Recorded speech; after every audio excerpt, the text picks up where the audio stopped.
Assalamualaikum warahmatullahi wabarakatuh. Hai, nama saya Cynthia Ariska. Di video ini, saya akan mengajak kamu untuk mengulik bahasan mengenai saham. Udah pada tahu belum ya kira-kira saham itu apa sih? Oh iya, video ini saya buat untuk memenuhi tugas akhir semester mata kuliah Akuntansi Keuangan 2 tahun ajaran 2019-2020. Jangan lupa di like ya. Terima kasih. Gak usah lama-lama lagi. Sekarang saya mau ajak kamu nih untuk berdiskusi sama-sama tentang apa itu saham. Pada penasaran gak sih? Let's check it out. Oke, yang pertama kita akan membahas apa itu saham. Saham adalah bentuk kepemilikan kamu terhadap suatu perusahaan. Jadi, siapapun yang memiliki saham berarti dia ikut menyertakan modal atau memiliki perusahaan tersebut. Lalu, kenapa sih ada jual beli saham? Emangnya harga saham mahal atau murah sih? Nah, jadi saham itu punya nilai tertentu, tergantung valuasi dari perusahaan itu sendiri. Ada yang murah dan ada yang mahal. Simpelnya itu gini, semakin bagus perusahaan tersebut, semakin besar perusahaan tersebut, semakin keren perusahaan tersebut, maka semakin mahal harga sahamnya. Dan begitupun sebaliknya. Tapi harga mahal murahnya saham bukan dinilai dari besar kecilnya perusahaan loh. Karena itu bukan satu-satunya faktor yang bisa kita jadikan acuan untuk melihat mahal atau murahnya harga saham tersebut. Masih banyak faktor lain yang kita nggak ketahui yang bisa menjadikan mahal atau murahnya harga saham tersebut. Bisa dibilang berapa harga saham suatu perusahaan tersebut di pasaran. Dan faktor-faktor lain itu bisa jadi seperti CEO-nya siapa. Karena semakin terkenal CEO-nya bisa jadi semakin mahal harga sahamnya. Lalu bagaimana cash flow mereka? Bagaimana sih produksi mereka, keuntungannya? Apakah perusahaan itu akan bisa bertahan untuk tahun-tahun berikutnya? Dan masih banyak lagi loh rumor-rumor yang bisa menjadikan harga saham dari perusahaan tersebut itu mahal atau murah.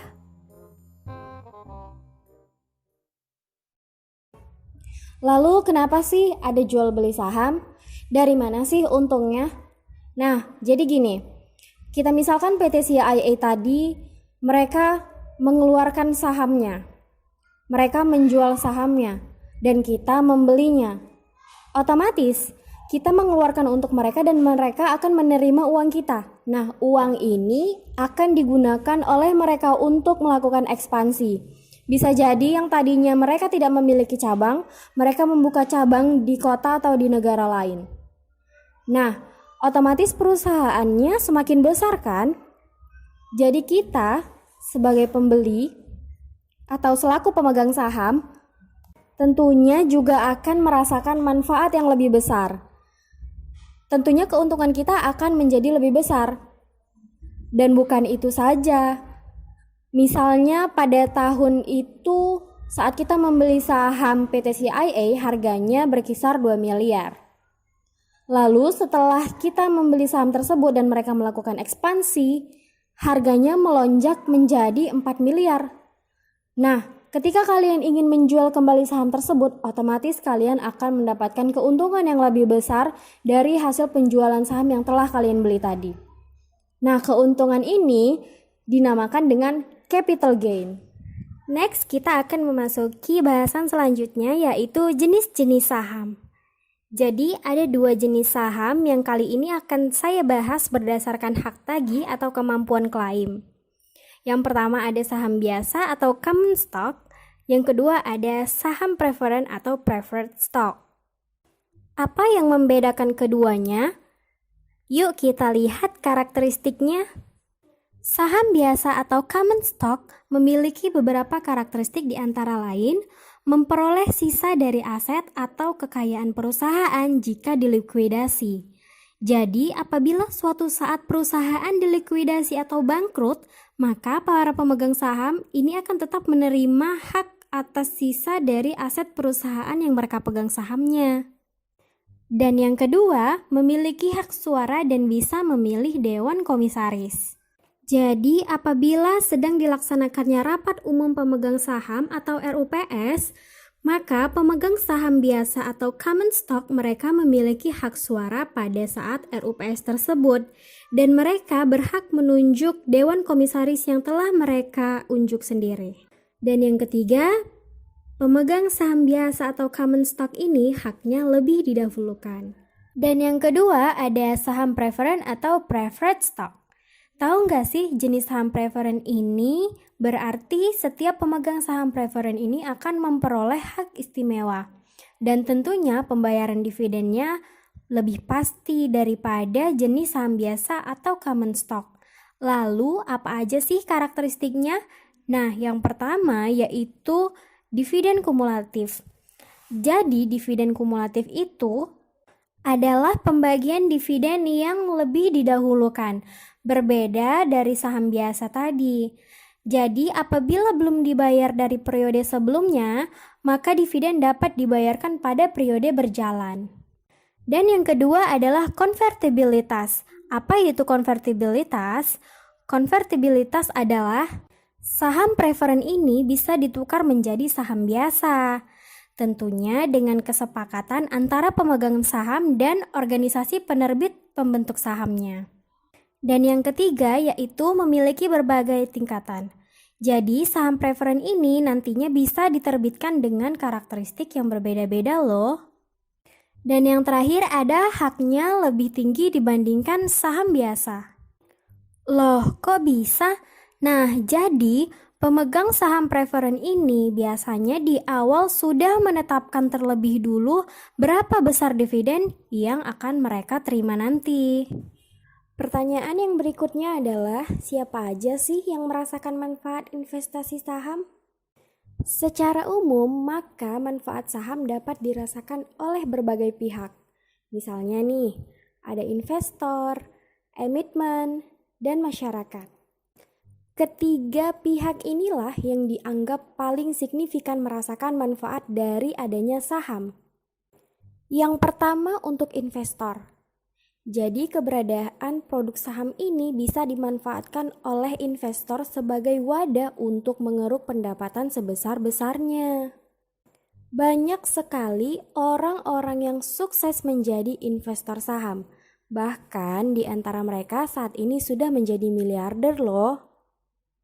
Karena bisnis saham ini memang sangat menjanjikan, asalkan kita tahu cara bisnis saham yang benar dan menguntungkan. Selain investor, manfaat saham juga dirasakan oleh emitmen atau perusahaan. Secara umum, produk atau instrumen saham ini dimanfaatkan perusahaan sebagai sumber pembiayaan lain selain perbankan. Bisa dibilang ini sangat efektif. Caranya, perusahaan bisa melakukan IPO atau Initial Public Offering yaitu penerbitan saham sehingga perusahaan yang sebelumnya adalah perusahaan tertutup menjadi perusahaan terbuka atau go public. Nah, dengan melakukan penerbitan saham, perusahaan bisa mendapatkan modal atau dana segar dari pemodal atau investor. Lalu, apa ya manfaatnya untuk masyarakat? Jadi perlu kamu tahu ya, saham ini bisa dimiliki oleh siapa saja. Bagi masyarakat, saham ini bisa dijadikan tempat menabung selain dari bank. Bahkan, keuntungan dan manfaat menabung di instrumen saham terlihat lebih menjanjikan daripada menabung di bank. Kenapa? Kalau kamu menabung di bank, uang kamu tidak akan bertambah. Sedangkan kalau kamu menabung di saham, potensi peningkatan aset atau uang kamu akan sangat besar dan sudah terbukti nyata. Konsep menabung saham ini sangat simpel atau sederhana. Kita tinggal menyetorkan dana secara rutin ke saham-saham perusahaan yang profitable. Dalam jangka panjang, aset kamu tentu akan meningkat. Bahkan, saham juga bisa menjadi solusi terhadap inflasi loh. Dalam mengambil sebuah keputusan yang besar, berarti kita harus siap dihadapkan dengan berbagai risiko. Sama halnya dengan saham. Saham ini kan termasuk investasi ya. Gak ada investasi yang benar-benar bebas dari risiko. Kenapa? Karena masih ada loh oknum-oknum yang masih mau mengelabui masyarakat dengan menawarkan produk investasi tanpa risiko. Jadi kalau kamu menemukan hal seperti itu, jauhi ya. Karena gak ada loh investasi yang gak memiliki risiko. Tentu hal ini berlaku untuk investasi saham. Jika dijelaskan resiko investasi secara umum, maka ada dua resiko dalam investasi saham, yaitu risiko sistematis atau systematic risk dan risiko tidak sistematis atau unsystematic risk. Apa pengertian dua risiko tersebut? Secara sederhana, risiko sistematis adalah risiko investasi yang tidak bisa dihindari oleh investor. Dengan kata lain, investor mau nggak mau harus menghadapi risiko tersebut. Apa sih contohnya? Contoh dari risiko sistematis yaitu misalnya risiko suku bunga, nilai kurs, inflasi, gejolak pasar global, dan sejenisnya. Nah, tentu saja risiko semacam ini tidak bisa dikontrol dan tidak dapat dihindari kan oleh perusahaan. Lalu, apa yang mesti dilakukan oleh perusahaan?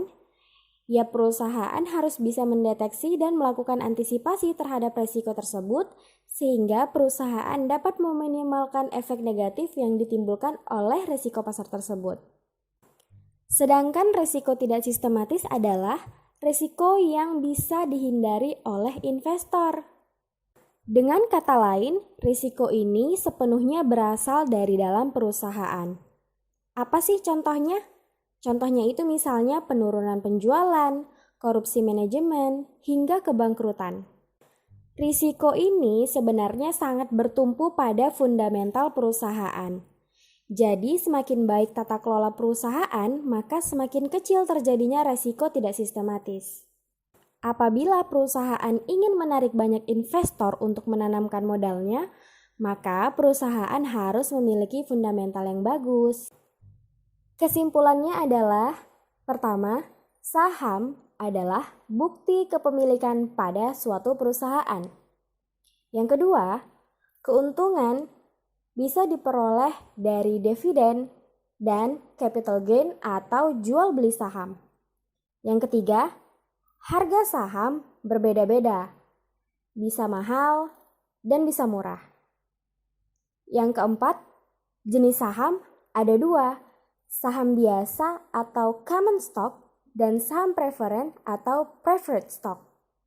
Yang kelima, manfaat saham dapat dirasakan oleh investor, emitmen atau perusahaan, dan masyarakat. Dan yang terakhir, resiko saham ada dua, resiko sistematis dan resiko tidak sistematis. Yap, akhirnya kita sudah masuk ke ujung materi. Jangan lupa di like dan share ke teman-teman kamu yang membutuhkan. Mohon maaf apabila ada kekurangan materi, karena saya juga manusia yang masih banyak butuh belajar dan tentunya melakukan kesalahan. See you when I see you and thank you for watching.